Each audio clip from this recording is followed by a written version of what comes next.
एक बड़े से जंगल के पास एक नदी बहती थी। उस नदी के किनारे एक ऊंट रहता था। उसका नाम था मोंटू ऊंट। मोंटू बहुत आलसी था। वह हर काम से बचता था। अगर उसकी माँ कहती, मोंटू थोड़ा घास ले आओ, तो वह कहता, अभी नहीं, बाद में।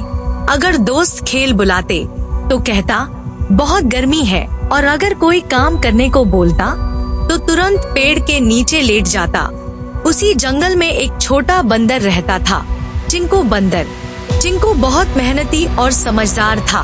वह सुबह जल्दी उठता, फल इकट्ठा करता और सबकी मदद करता। एक दिन जंगल में खबर फैली कि नदी के उस पार बहुत मीठे आम लगे हैं। सभी जानवर खुश हो गए। खरगोश बोला, वाह, चलो आम खाने चलते हैं। लेकिन नदी बहुत गहरी थी, कोई भी आसानी से पार नहीं कर सकता था। चिंकू ने कहा, अगर मोंटू हमें अपनी पीठ पर बैठाकर नदी पार करा दे तो सब पहुंच सकते हैं। सब जानवर मोंटू के पास गए।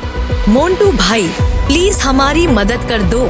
मोंटू जम्हाई लेते हुए बोला, मुझे बहुत नींद आ रही है, मैं नहीं जाऊंगा। सब उदास हो गए।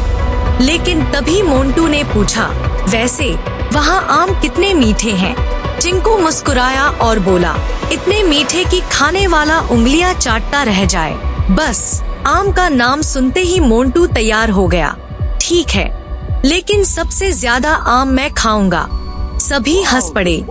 फिर सब जानवर मोंटू की पीठ पर बैठ गए और नदी पार करने लगे। रास्ते में चिंकू बोला, धीरे चलना मोंटू भाई। लेकिन मोंटू जल्दी जल्दी चलने लगा क्योंकि उसे आम खाने की जल्दी थी। अचानक उसका पैर फिसला। छपाक, सब पानी में गिर गए।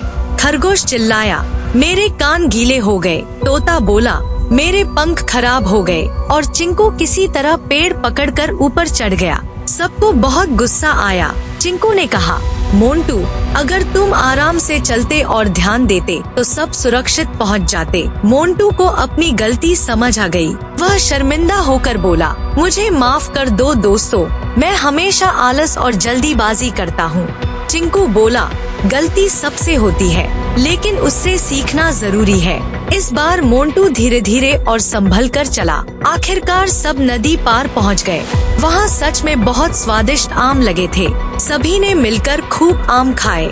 लेकिन इस बार मोंटू ने सबसे पहले अपने दोस्तों को आम दिए। खरगोश बोला, वाह, अब तो मोंटू बदल गया। सब हंसने लगे। उस दिन के बाद मोंटू ने आलस छोड़ दिया। वह सबकी मदद करने लगा और ध्यान से काम करने लगा। और जंगल में सब उसे प्यार करने लगे। सीख, आलस और जल्दीबाजी हमेशा नुकसान देती है। मेहनत और समझदारी से काम करने पर ही सफलता मिलती है।